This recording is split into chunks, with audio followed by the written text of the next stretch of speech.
Et bonjour tout le monde, aujourd'hui pour la vidéo je vais faire le preview de la saison 2022-2023 pour les Penguins de Pittsburgh. Donc sans plus tarder on va checker qu'est-ce qu'ils ont fait la saison passée. Donc pour les points, les meilleurs pointeurs c'était Gonzo de 84 à égalité avec Crosby aussi à 84. Sur ça c'était le temps avec 68 points. Donc on peut voir que Gonzo et Crosby ensemble, depuis qu'ils jouent ensemble depuis quelques années, c'est vraiment un duo fantastique. Ensuite de ça on voit que le temps est vraiment leur général à la défensive. Ensuite de ça pour les buts on a Gonzo avec 40, Crosby 31 et Rust avec 24. C'est ça pour les passes, le temps 58, Crosby 53 et Genzel avec 44. Donc on peut vraiment voir que le temps, défenseur numéro 1, Crosby Genzel marchent très bien ensemble et Rust, un bon complément à cette ligne. C'est ça pour les gardiens de but. Ils ont gardé les mêmes gardiens de but cette saison avec Tristan Jarry avec 919 de pourcentage d'arrêt et 12,8 de goal save above expected. Donc il y a vraiment une excellente saison pour Jarry. Il a vraiment été décevant la saison avant en série. Donc on se demandait s'il allait être capable de bounce back. Il a très bien fait.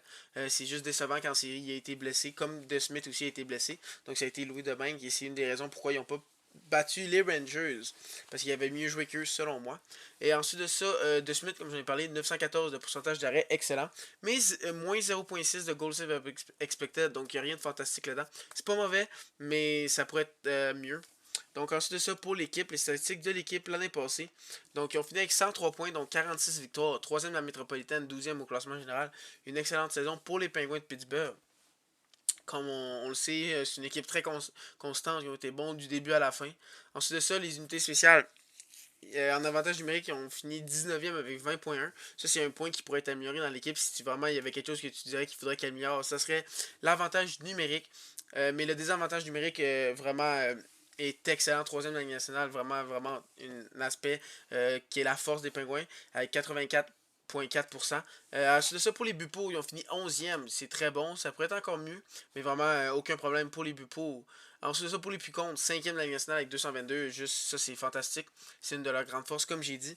Donc, ensuite de ça, le directeur général, c'est Ron Extall et le head coach, c'est Mike Sullivan. Selon moi, Mike Sullivan, un des trois meilleurs coach de la Ligue nationale avec des gars comme Rod Brindamo, John Cooper, puis ces gars-là. Donc vraiment, ça, c'est pas un problème. C'est même une très grande force de l'équipe. C'est ça, les départs. Ils ont une coupe de départs. Ils ont en défensive John Marino et Michael Matheson, deux excellents défenseurs. Un peu plus de la caractère défensif, mais ils ont été remplacés. Ensuite de ça, il y a Evan Rodriguez et Zach Astonry qui sont partis. Ils n'ont pas eu de contrat, ils n'ont pas été re-signés. Ensuite de ça, pour les remplacer, Ron Exall est allé chercher Jeff Petrie, un défenseur plus offensif dans l'échange pour Michael Matheson. John Ruta, un très bon ajout underrated qu'on parle pas beaucoup. Ensuite de ça, Ty Smith pour l'échange de John Marino et Ryan Peeling en attaque.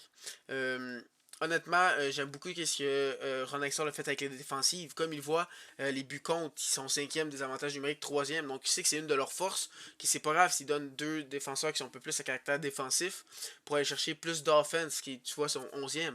Donc on voit que l'avantage numérique pourrait être amélioré avec Smith et Petrie et que la défensive va peut-être prendre un coup, vont peut-être être 7e, 8e pour les buts contre, mais ça se peut que pour les buts pour, ils montent aussi à 7-8e. Donc ça va être plus balancé. Donc ensuite de ça, l'alignement partant que je vois pour cette équipe-là, en attaque, je vois un Jake Gunzel, Sidney Crosby, Brian Rust.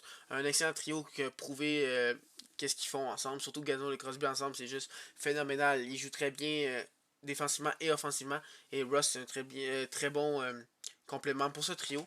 C'est ça, le deuxième trio, c'est Jason Sugar, Evgeny Malkin et Ricard Raquel. Honnêtement, c'est un excellent top 6, très très fort un peu partout. C'est ce troisième trio, tu as Brock McGinn, Jeff Carter et Kasperi Kapanen. Jeff Carter, depuis qu'il est avec les Penguins, on dirait qu'il y a une renaissance, on dirait qu'il a perdu 10 ans. Il est revenu à être un excellent troisième centre, même l'année passée, quand il y a eu des blessures. Il a très bien fait sur un top 6. Donc, ensuite de ça, comme quatrième trio, j'ai Ryan Peeling, Teddy Bluger et Danton Heinen. Heinen pourrait être plus haut parce qu'il a connu quand même une très bonne saison la saison passée. Donc, vraiment, c'est un quatrième trio qui peut faire un peu de tout. Je vois quand même Ryan Peeling prendre un autre step dans sa carrière. Je pourrais que ça pourrait faire du bien d'être avec les Pingouins et changer d'adresse. Donc, ensuite de ça, à la défensive, une défensive que j'aime beaucoup. Brian Dumoulin avec Chris Letang, on sait très bien qu'ils sont très bons ensemble. Ensuite de ça, tu as Marcus Patterson avec un Jeff Petrie. Je pense vraiment que Petrie, c'est un ajout vraiment, on n'en parle pas assez. Honnêtement, parce que on le sait que quand il est un défenseur numéro 2 comme il était avec Montréal toute sa carrière, toutes les saisons avec Montréal, sauf la saison passée. Il était vraiment excellent. Même qu'avant la saison passée, la saison juste avant, on parlait de lui peut-être dans les conversations pour le Norris, surtout dans la première moitié de cette saison-là. Et quand il était un deuxième défenseur derrière un gars comme à Montréal, c'était Weber, mais là, avec les Penguins, ça va être le temps. Il est vraiment, c'est là qu'il drive, c'est là qu'il vraiment qui exploite ses forces, c'est là qu'il est meilleur. Donc je vois la même chose ici. La saison passée, ça s'est mal passé, mais ça s'est amélioré en deuxième moitié. Mais vraiment, c'est parce qu'il était numéro un. Puis on dirait qu'il est pas capable. Peut-être la pression, peut-être le fait de jouer contre des meilleurs joueurs, peut-être un peu de tout, je sais pas. Mais quand il est sur une deuxième paire, qui est pas toute la pression sur lui, on dirait qu'il est meilleur. Qui est vraiment, c'est là qu'il est fort. Ensuite, ça, la troisième paire de Ty Smith et John Ruta. Je trouve vraiment que les deux ajouts très bonnes. John Ruta un peu plus défensif. Ty Smith peut vraiment exploser offensivement. Il peut prendre une autre progression qu'il y a eu pas la saison passée, l'autre d'avant. Là, ça a été un peu stagnant, un peu régressif la saison passée, mais je vois quand même un bon potentiel en Ty Smith. Donc vraiment, je trouve que ces deux éléments-là, Petrie et Ty Smith, ça va aider aussi le power play, comme je l'ai dit un peu plus tôt. Donc vraiment, j'aime beaucoup cette défensive, surtout le côté droit. Ensuite de ça, dans les buts, Tristan Jarry et Casey DeSmith, un excellent duo. Il faut juste qu'ils restent en santé, comme on le sait la saison passée. Dans les séries, ils se sont blessés et c'est lui de même qui a fini la série.